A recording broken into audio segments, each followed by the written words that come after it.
이 자리에 하나님 은혜와 평강이 우리와 함께 하시기를 기원드립니다.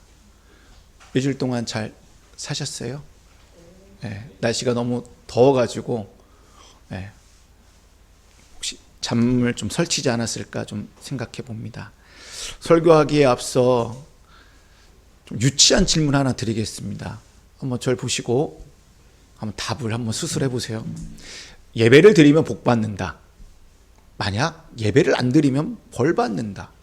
이 질문 어떻게 생각하세요? 예배를 드리면 복을 받고 예배를 안 드리면 벌 받나요? 여러분 어떻게 생각하세요? 정말 유치한 질문이죠. 하나님이 쪼잔하게 예배 드리는 자에게 복 주고 예배 안 드리면 너 벌 받아. 하나님 너무 쪼잔한 것 같지 않으세요? 이러면? 근데 이 질문이 한국교회 안에서 여전히 강단에서 많이 이야기되고 있는 부분이에요. 통산적으로 교인들이 생각하는 복의 관점에서 생각하면 예배드리면 복 받는다라고 단정 지을 수 없습니다. 또 반대로 예배를 안 드린다고 해서 벌을 받고 징계를 받는다라는 것 역시 단정 지을 수 없어요. 여기서 중요한 건 복 받기 위하여 벌 받기 위해서가 아니라 벌 받지 않기 위해서 예배 드린다는 그 생각 자체가 잘못된 생각이에요. 예배와 벌 받는 거와 복 받는 거랑은 크게 상관이 있냐 없냐? 이렇게 단정 지을 수는 없어요. 왜? 복이든 벌이든 이 모든 것의 주체는 누구예요? 하나님이에요. 그 주체를 내가 마음대로 할 수 있어요? 없어요? 없어요. 근데 우리가 예배 드리는 거의 관점이 복, 벌, 저주 이런 거에만 마음을 두고 예배 드린다면 이사야 선지자는 그들을 향한 이렇게 뭐라고 합니다. 내 마당만 밟을 뿐이다 라고 꾸짖었습니다. 여러분 예배 드린다는 의미가 무엇일까요? 오늘 예배에 대해서 한번 나눠보려고 합니다. 주중에 여러분들도 잘 알고 있는 잘잘법에서 좀 많이 나오시는 연세대 교수이자 또 목사님이신 또 김학철 목사님께서 인도하는 좋은 예배라는 그러한 그 유튜브가 있습니다. 거기서 예배를 제가 주중에 드렸어요. 근데 그 예배 시작과 함께 긴 글을 읽더라고요. 근데 그 글을 보면서 이번 주 설교할 내용과 너무 연관이 있어서 여러분들과 함께 나누려고 해요. 그래서 동영상 그 유튜브에 나오는 영상을 제가 그대로 캡처했어요. 그래서 그 빨간 선만 한번 제가 천천히 한번 읽어보도록 하겠습니다. 예배를 드린다라는 것은 우리 삶에 무엇이 중요하며 무엇을 지니고 무엇을 지킬지 성찰하기 위해 일상의 활동과 행보를 잠시 중단한다는 뜻입니다. 주일에 예배를 드리며 우리가 무엇을 살고 무엇을 위해 사는지 되새깁니다. 우리 자신의 힘으로 사는 것도 우리 자신을 위해 사는 것도 아닙니다. 우리가 매주일 함께 모이는 것은 삶의 원천으로 날마다 체험하는 선하신 주님을 찬미하기 위해서입니다. 우리에게 길이요 진리요 생명인 그리스도를 보낸 거룩한 하나님께 감사드리기 위해서입니다. 라고 이렇게 그 글을 김학철 목사님이 읽더라고요. 여러분 예배를 드린다라는 것은 우리 삶을 성찰하기 위해서 내 일상의 삶과 일상의 활동을 잠시 중단하는 거예요. 맞습니다. 근데 저는 한 걸음 더 나아가 예배는 나의 일상을 잠시 중단하는 걸로 끝나는 것이 아니라 저를 볼까요?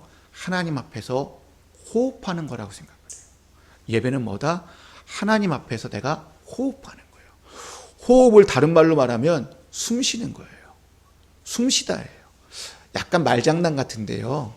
숨 쉬다라는 말은 숨과 쉬다가 합쳐져 있어요. 그렇죠? 국어산적인 의미는 그렇지 않지만 그냥 말장난이에요. 숨 쉬다라는 것은 뭐라고요? 숨과 쉬다가 합쳐져 있다.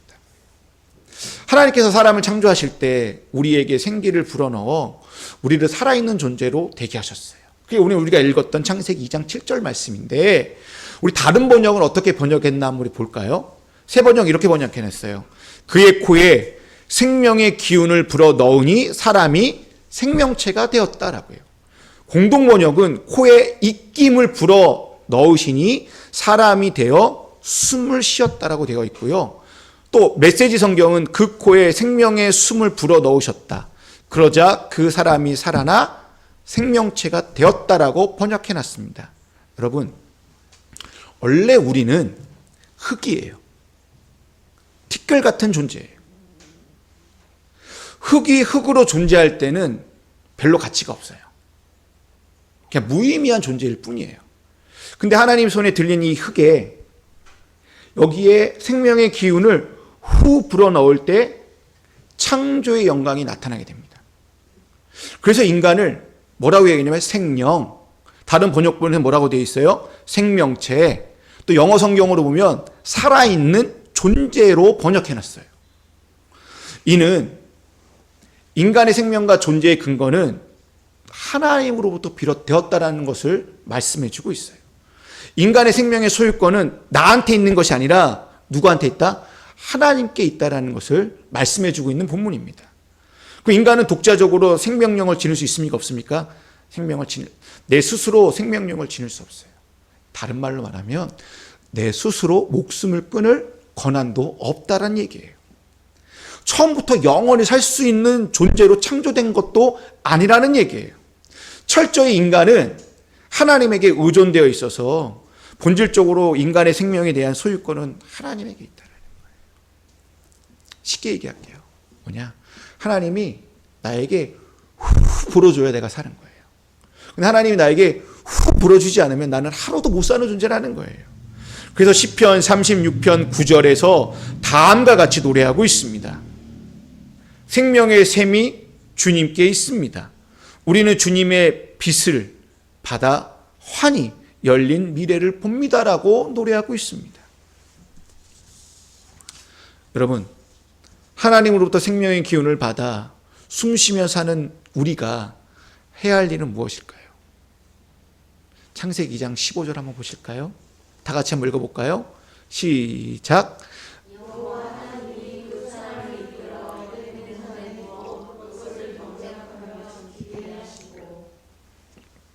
여기서 경작하다라는 단어가 나와요. 원래 경작하다라는 이 단어는 일하다, 노동하다라는 의미를 담고 있어요. 그러니까 이 경작이라는 의미에서 이 하나님께서 일을 어떻게 한다? 성스럽게 여겼다라고 해석할 수 있어요. 근데 이 단어가 이 일, 노동, 경작하다는 의미 말고 예배하다, 섬기다라는 의미로 자주 사용되는 히브리어 단어 아바드라는 단어예요. 근데 이 단어가 보통 하나님을 섬기는 것에 대한 종교적 의미뿐만 아니라 레인들에게 이 단어를 사용하면 성막에서 직무를 감당하다라는 의미로 사용돼요. 그럼 다시 이 본문을 볼까요? 하나님께서 인간에게 에덴 동산에서 뭐 하래요? 경작하라, 일하라고 명령하셨어요. 이는 청지기로서 감당해야 될 부분이에요. 인간은 에덴 동산에서 뭐 해야 돼요?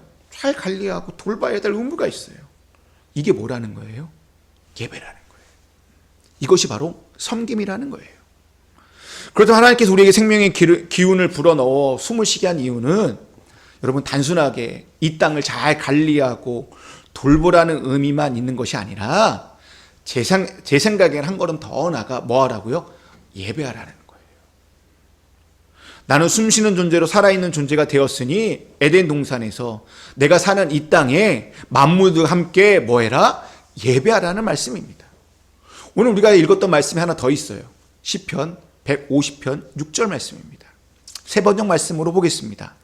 숨쉬는 사람마다 주님을 찬양하여라 할렐루야라고 번역해놨습니다. 새 번역에서는 숨쉬다라고 번역해놨는데 우리가 아는 것처럼 이 말씀이 어떻게 돼요?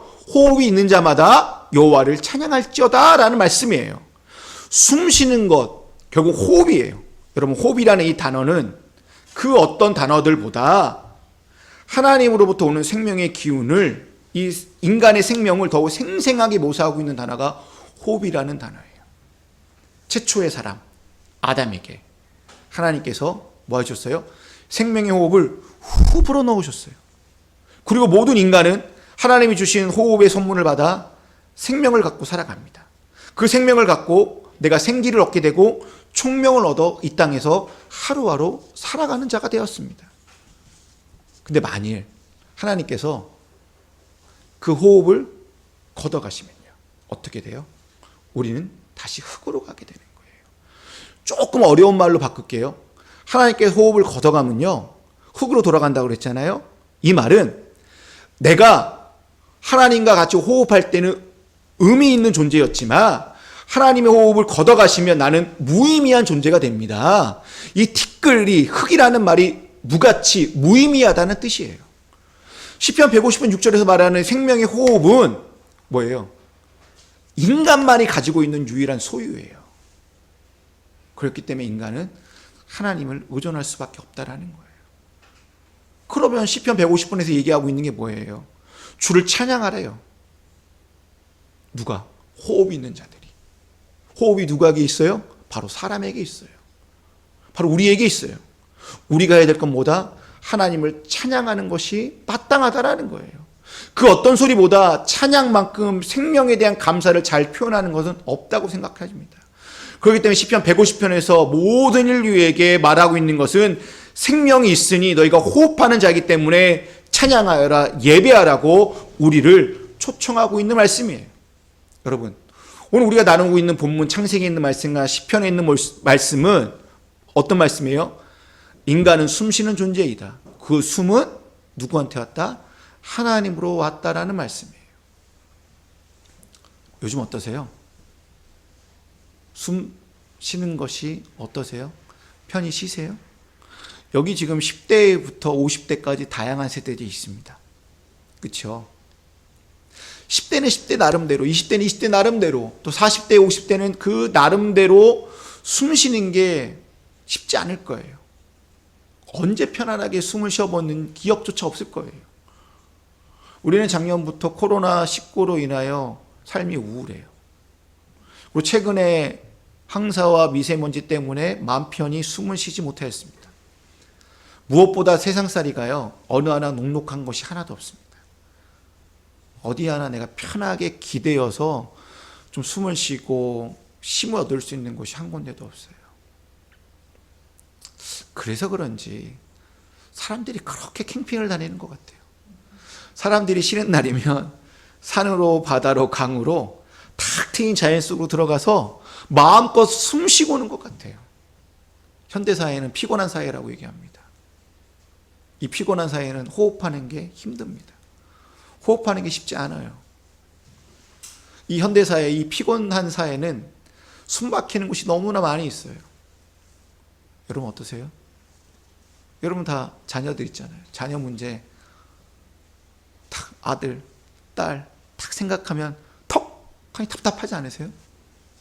여러분 직장 이제 몇 년 지나면 나 명퇴해야 되는데, 또 사업하시는 분들은 이 사업 때문에, 또 여러 가지 또 가족 간의 갈등 때문에, 또 그 안에서 일어나는 많은 문제들로 인하여 우리의 목을 이렇게 조르고 있고 숨을 쉬지 못하게 하고 있어요.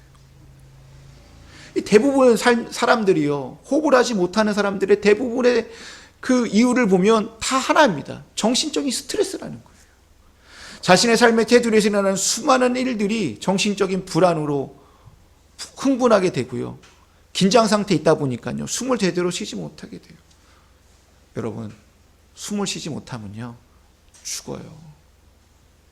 또 반대로요, 호흡이 비정상적으로 깊고 빨라져서 호흡이 많아지는 상태, 가호흡 상태여도 죽어요. 숨을 못 쉬어도 문제고, 너무 많이 호흡을 해도, 너무 많이 쉬어도 문제가 됩니다. 이처럼 우리가 이 세상에서 숨을 쉬며 우리가 숨을 편히 쉬려면 하나님 앞에서 하나님과 호흡해야 돼요. 하나님 앞에서. 저는 이 호흡이 예배라고 생각되어집니다. 우리가 예배를 왜 드리냐? 내가 살기 위해서예요. 일주일 동안 이 빡빡한 세상에서 숨 쉬지 못했는데, 이 주일날만큼, 이 주일날 예배 드리는 1시간만큼 하나님 앞에서 마음껏 뭐하기 위해서? 숨 쉬기 위해서 이 자리에 나왔다라는 거예요. 우리가 예배 드리는 것은 하나님 앞에서 자신의 삶을 다 내려놓고 하나님의 호흡에 맞춰서 천천히 숨을 쉬면서 하나님의 그 호흡의 리듬에 맞게 그 리듬을 회복하기 위해서라는 거예요. 하나님과 호흡한다는 건 무슨 말입니까? 내 관점이 아니에요. 하나님의 관점에 맞게, 하나님의 창조의 섭리에 맞게 내가 이렇게 리듬을 타겠다라는 거예요. 내가 움직이겠다라는 거예요. 내가 움직이는 게 아니라 하나님의 움직이는 대로 내가 그냥 움직이겠다라는 거예요. 마치 파도 타는 것처럼. 그러면서 이렇게 고백합니다. 내가 이제부터 하나님의 생각과 관점으로 내가 살겠습니다 라고 고백하게 되는 거예요. 여러분, 하나님의 창조 사역은 인간 창조로 끝나는 게 아니에요. 창세기 2장 1절부터 4절, 3절에 있는 말씀을 보시게 되면 안식으로 끝나고 있습니다. 안식은 한마디로 쉼입니다. 예배는 하나님 앞에서 잘 쉬기 위해서 예배 드리는 겁니다. 우리가 예배를 드린다고 하는데 얼마나 하나님과 호흡하며 하나님 품 안에서 쉬고 있는지 한번 생각해 보시기 바랍니다. 하나님 앞에서 쉰다라는 것은 일상을 잠시 멈추는 거예요. 내가 예배드리는 이 한 시간만큼은 내가 해야 될 일상의 일들을 내가 잠시 다 내려놓겠다라는 거예요. 내가 하고 있는 일들을 중단하자라는 거예요. 스톱하자라는 거예요. 스톱. 왜 스톱해야 돼요? 왜 멈추라는 거예요? 우리는 일주일 동안 살아오면서 일 때문에 이 중압감으로 스트레스를 너무나 많이 받아요. 거기 이 중압감으로부터 오는 것에서 뭐 하자? 해방하자. 그래서 그 해방이 오는 게 뭐예요? 생산과 성취를 그치자. 너무나 생산을 많이 하고 너무나 많은 성취를 이루려는 것을 우리는 이제 안식일만큼은 그치자. 이런 현대인들은요, 성취를 이루기 위해 바쁘게 휘둘립니다. 시간을 쪼개서 써요. 몇 시에 버스를 타야 되고 몇 시에 지하철을 타야 돼서 몇 시까지 출근을 해야 되니까 어떻게 한생하려면 몇 시까지 이걸 해야 돼. 너무 다 시간 단에 쪼개요. 학생들도 똑같을 거예요. 1교시는 몇 시부터 몇 시까지고 10분, 짧은 10분 동안 내가 어떻게 해야지? 네. 다 시간을 쪼개서 써요. 너무나 성취를 이루기 위해서 너무나 바쁘게 휘둘리고 있다는 거예요. 왜 그런지 아세요? 효율성이라는 것 때문에. 효율성이라는 그 이름 때문에 우리가 그렇게 막 휘둘리고 살아가요. 우리는 그 효율성이라는 그 허상을 쫓는 것을 멈추기 위해서 하나님 앞에서 안식하자라는 거예요. 쉼을 회복하자라는 겁니다. 여러분, 일상을 멈추고 중단하는 건요, 소유에 지배되지 않겠다라는 거예요. 우리는 많은 것을 소유하려고 해요. 그 소유거리들이요, 이 소유하는 것들이요, 그 자체가 가치 있는 것이 아니에요. 우리는 그 소유를 통하여 뭔가 안도의 쉼을 쉬려고 해요. 뭔가 더 좋은 차를 타고 더 좋은 집을 사고 내가 더 좋은 옷을 입고 더 좋은 곳을 가려면 뭔가 내가 좀 안도의 숨을 쉬려고 해요. 그러나 하나님의 임재가 우리 안에 분명하게 일어난다면 그 소유의 의미는 좀 가벼워질 거예요. 그래서 안식하자라는 겁니다. 여러분,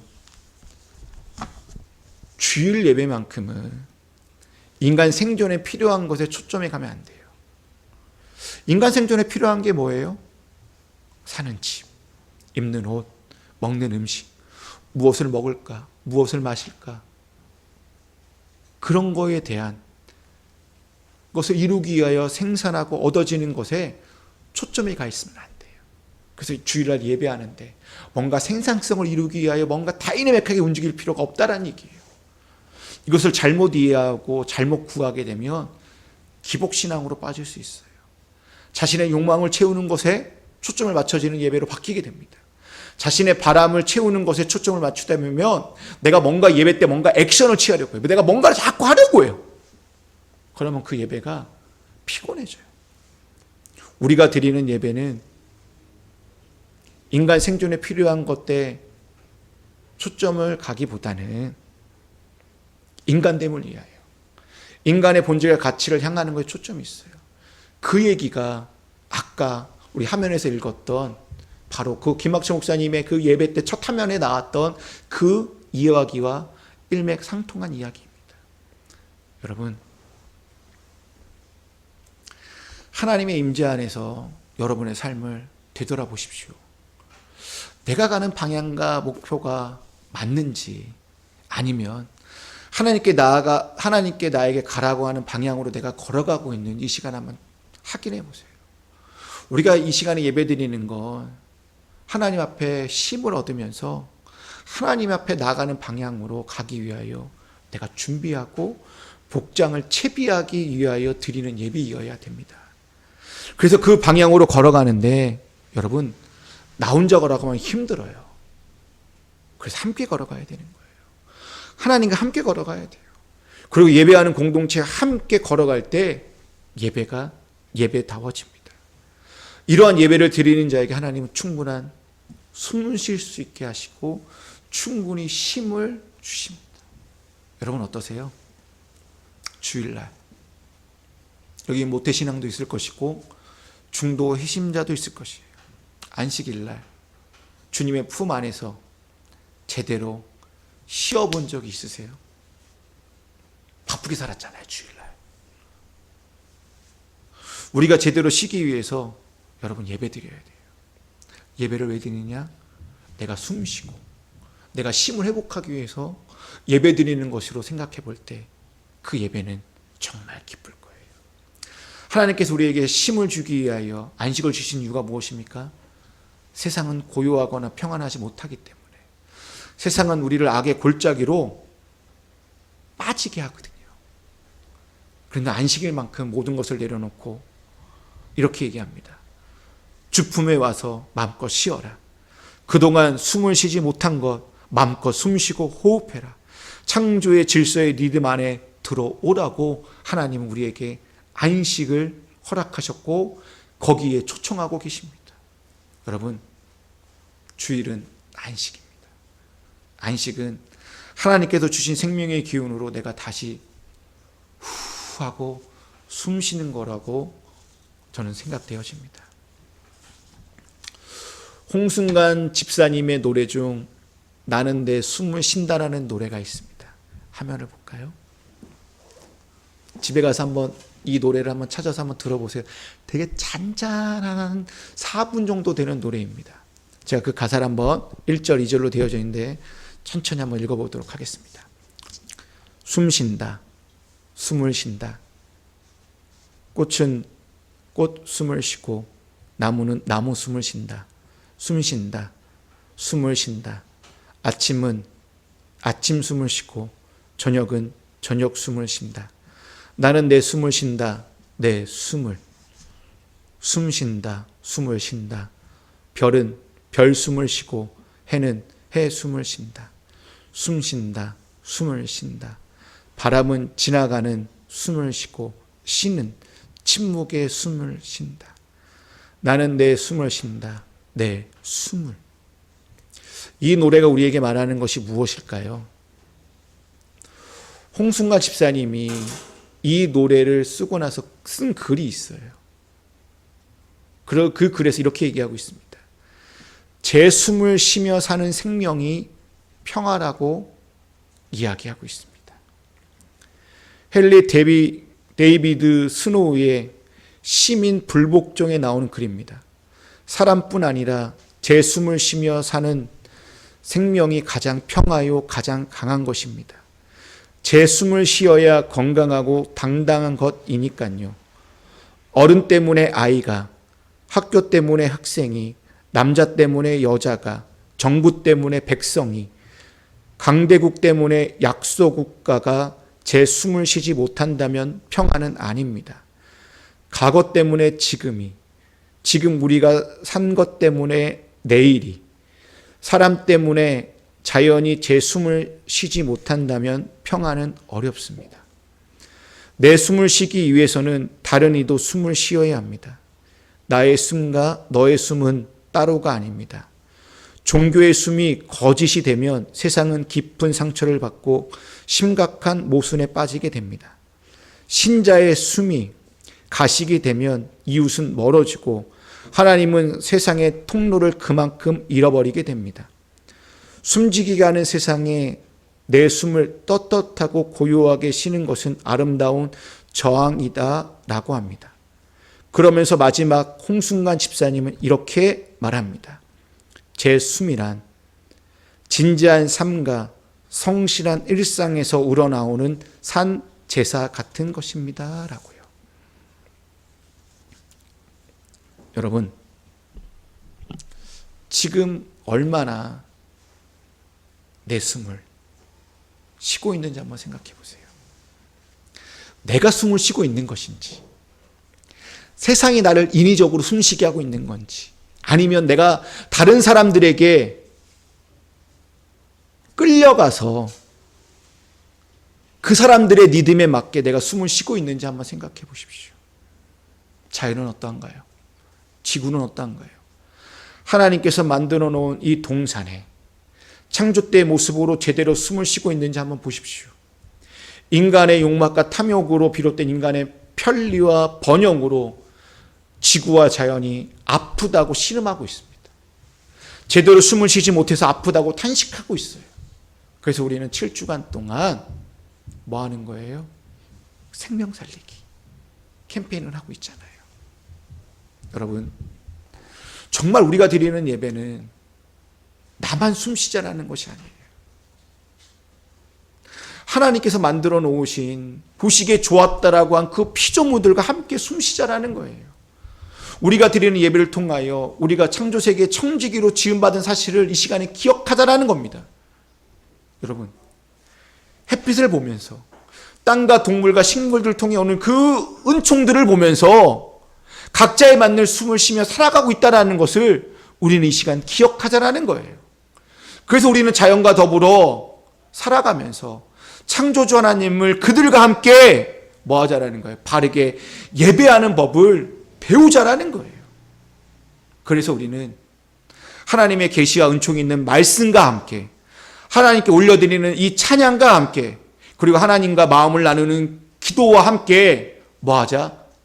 쉼을 얻어가자라는 거예요. 말씀과 찬양과 기도가 인간을 향한 언어와 사람들을 위한 걸로 향한다면 여러분, 예배는 피곤할 거예요. 스트레스 받는 예배일 거예요. 그러나 예배의 요소가, 예배의 언어들이, 예배의 액션들이 하나님을 향한 언어와 하나님을 위한 걸 향한다면 제대로 쉼을 얻게 될 것이고 제대로 숨을 쉴 수 있게 될 줄로 믿습니다. 그러면 성찬도 마찬가지입니다. 성찬을 통하여 주님의 살과 피를 먹음으로 주님의 임재 속에서 제대로 된 쉼을 얻고자 합니다. 이렇게 쉼을 얻어서 회복되었을 때 비로소 내 옆에 있는 사람이 보게 돼요. 내 옆 사람이 보인다는 것은 그 사람의 겉모습을 보는 게 아니에요. 그 사람의 내면을 본다는 이야기입니다. 우리는 이 공동체성을 가지고 이 자리에 모여 예배드릴 때 내 옆 사람의 마음을 보게 되는 거예요. 옆 사람과 굳이 대화를 해야 돼요, 예배 중에? 대화 안 해도 돼요. 저 사람의 호흡을 같이 호흡하면서 저 사람의 심을 보면서 아, 저 사람이 아파하고 있구나, 저 사람이 정말 고민과 걱정이 많구나라고 하면서 그냥 함께 손잡아주고 함께 등을 쓰다마주는 그 위로와 격려가 예배 가운데 있는 것이 이게 성도의 교제요, 성도 간의 소통입니다. 예배 순서를, 우리의 예배 순서를 보게 되면 고백의 기도와 용서의 선언이 있습니다. 이거 예배학적으로 이 말을 참회의 기도와 사죄의 확신으로 표현합니다. 저는 저희 예배 순서를 짜면서 고백의 기도와 이 용서의 선언이 상당히 중요하다고 저는 생각되어져서 반드시 넣어야 되겠다 해서 넣습니다. 여러분, 한 주간 사는 동안 우리는 세상에서 알게 모르게 수많은 죄를 지면서 살아가고 있어요. 그때마다 제대로 된 성찰과 반성 없이 하루하루 살아가다 보면요, 내가 분명히 하나님의 자녀인데 어느 날 보면 내가 세상에 속한 자로 변한 것 같이 되어져 있어요. 내가 하나님의 자녀인데 나 하나님의 자녀 아닌가? 분명히 내가 하나님의 자녀로 시작되었는데 어느 날 보면 내가 세상에 속한 자로 변하고 있다는 거예요. 우리가 고백의 기도를 드리는 것은 내가 죄와 허물 가운데 있으면 거룩한 하나님을 만날 수 없기 때문이에요. 하나님을 만날 수 없다라는 것은 내가 더 이상 숨 쉬지 못한다는 거예요. 여러분, 숨 쉬지 못하는 거 뭔지 아십니까? 그냥 흙이에요. 흙은 티끌이에요. 티끌은 뭐예요? 무의미하다라는 거예요. 영적으로만 하면 뭐예요? 죽어 있다는 거예요. 그래서 부끄럽지만 우리는 하나님 앞에서 나의 죄와 허물을 낱낱이 고백하는 거예요. 이 고백을 통하여 하나님 우리에게 숨을 쉬라고 쉼을 얻을 수 있도록 뭐예요? 용서 선언을 해 주십니다. 이 제사함의 확신은 내가 성경 말씀에 의하여 하나님으로부터 용서받은 존재임을 알려줍니다. 이 확신을 가지고 예배의 자리로 나갈 때 하나님과 깊은 만남을 가질 수 있게 됩니다. 여러분, 우리가 드리는 예배는 우리만을 위한 예배로 끝나면 안 돼요. 예배를 통하여 내가 서 있는 땅으로 나아가는 힘을 얻어야 돼요. 이게 파송입니다. 그 힘을 가지고 세상 속에서 사람들과 함께 어울리고 하나가 되어야 합니다. 여러분, 우리는 예배하는 자예요. 예배하는 자는 뭡니까? 내가 서 있는 땅을 보는 자들이에요. 서 있는 땅을 본다는 건 이웃을 보는 거예요. 사회를 보는 거예요. 내 옆에 있는 자들과 함께 뭐 하는 거예요? 축복을 나누는 거예요. 복을 빌어주는 거예요. 그들과 소통하고 나눔으로 끝나는 거예요. 그래서 예배는 뭐냐? 절 보시겠습니까? 예배는 하나님으로 향하는 방향성을 가지고 있지만 예배가 끝날 때는 내가 숨쉬는 존재, 내가 쉼을 얻은 자이기 때문에 세상을 향하는 방향으로 끝마칠 때 온전한 예배가 되는 거예요. 하나님을 향하는 예배로 시작하여 세상으로 향하는 그 방향으로 끝날 때 그 예배가 영적인 예배가 되고 산 제물로 드리는 예배가 되는 줄로 저는 믿습니다. 저희 교회 주보를 보시게 되면 벼라는 이렇게 적어놨어요. 하나님이 주인 되시고 성도가 주인공 되고 그 안에서 숨과 쉼이 있는 공동체입니다 라고 적어놨어요. 우리는 하나님에서 숨과 쉼이 있는 공동체예요. 이거를 적어놓으니까 혹시 오해할 수 있어요. 아, 우리 목사님이 일을 안 하겠다는 뜻이구나. 아, 무조건 오면 쉬어라. 무조건 휴식해라. 이런 말이 아니에요. 제가 이 말을 적어놔서 고민을 했어요. 그 나름대로 정의했습니다. 한번 그 정의한 내용을 제가 읽어드리겠습니다. 우선적으로 함께 공동체를 만들어갈 때 숨과 쉼이 있으면 좋겠다. 그럼 어떻게 만들 것인가 하는 물음 앞에서 저 개인적으로 이 부분은 바로 예배를 통하여 우리가 드리는 예배가 숨쉬고 쉼이 있는 예배이면 좋겠다. 그리고 사람들이 왔을 때 기존의 교회의 예배와 차이는 없지만 자신도 모르게 숨이 쉬어지고 쉼을 얻어지는 예배이면 좋겠다라고 저는 생각했습니다. 여러분, 우리가 1시간 좀 안 되는 예배를 드립니다. 우리 예배가 누구나 숨을 쉬지 못하고 쉼을 얻지 못한다면 우리가 드리는 예배는 고장나거나 잘못된 방향으로 예배하는 것입니다. 이러한 예배는 예배가 아니에요. 가식과 외식으로 가득 찬 예배입니다. 여러분, 내가 예배를 많이 드려왔을 거예요.